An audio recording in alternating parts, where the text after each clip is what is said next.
To download and access the app for the smart controller, you can either access the QR code given in your instruction manual, or you can click the System Settings button on the bottom right.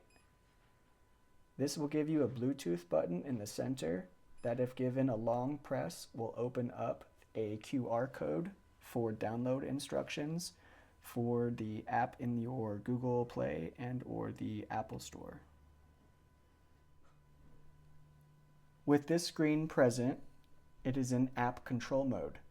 This disables the on-screen touch controls on the white smart controller and instead gives you access to those same dimming and spectrum tuning capacities with the on-screen touch controls of your smartphone.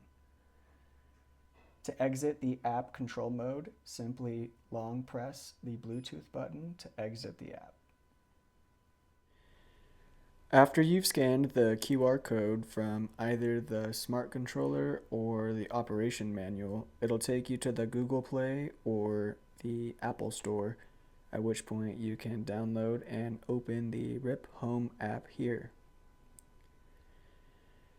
We have already linked our flower light fixture to the app, but in your case, you will hit the plus on the top hand right of the screen here, and you will add your device.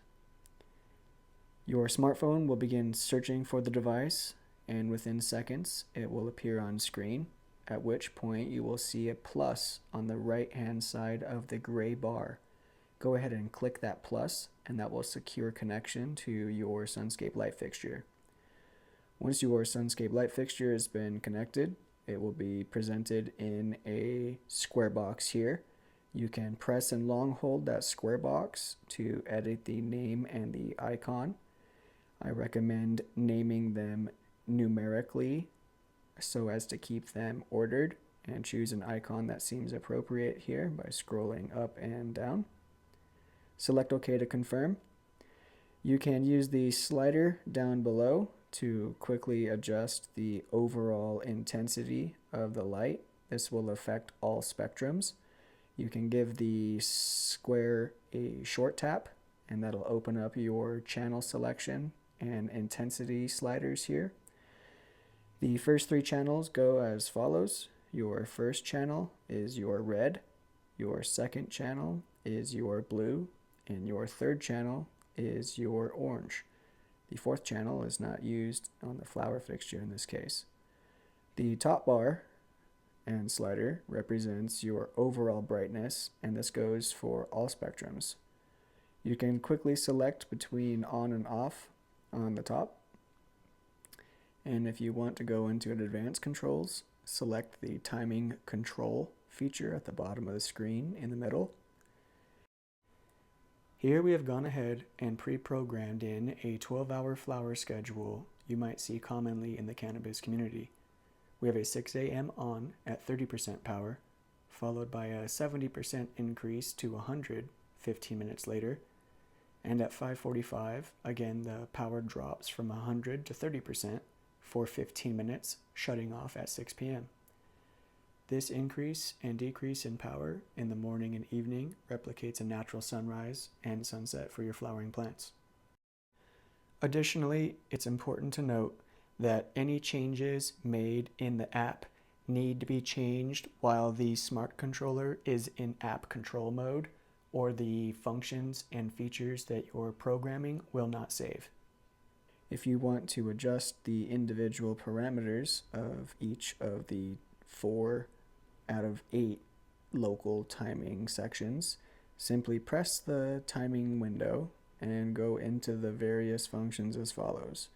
You have your time zone, the execution time, as well as the device that you're going to be selecting, and the execution option.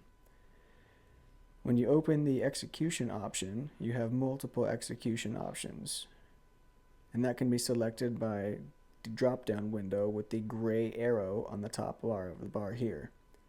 Simply select that and scroll to choose your option. Here we're going to go with brightness. You can instantly go between the various 10, 30%, and 100% with a simple tap. You can slide the sliding bar for a custom option, and then you can confirm or cancel with the buttons down below. In this case, we're going to go to 30% and select OK. Once your execution has been selected, we're going to select OK at the bottom, and that confirms that setting.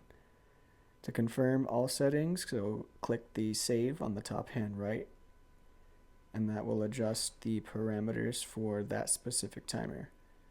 You have up to 8 timers that can be programmed. No, they cannot be deleted, but they can be overwritten. So if you run out of profiles, don't worry, just choose a profile to overwrite. There's also a built-in check for conflict feature in the event that you are having overlapping times and conflicting on-off execution requests for your timer.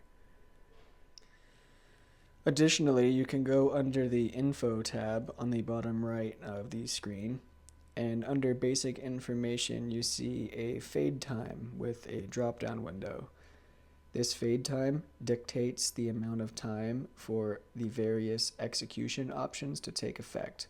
For example, if you have a drop in power from 100% to 30%, the fade time dictates the duration of that effect.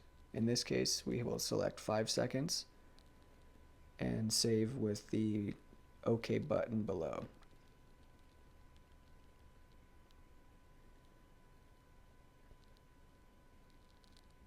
Lastly, if you want to do a spectrum check for your light, we recommend that you slide all of your channel strengths to 0% below. That's 1, 2, and 3. And then select the full brightness option above with the slider at 100%. You can then, going one at a time, check the red intensity, the blue intensity, and the orange intensity of your light by going one at a time.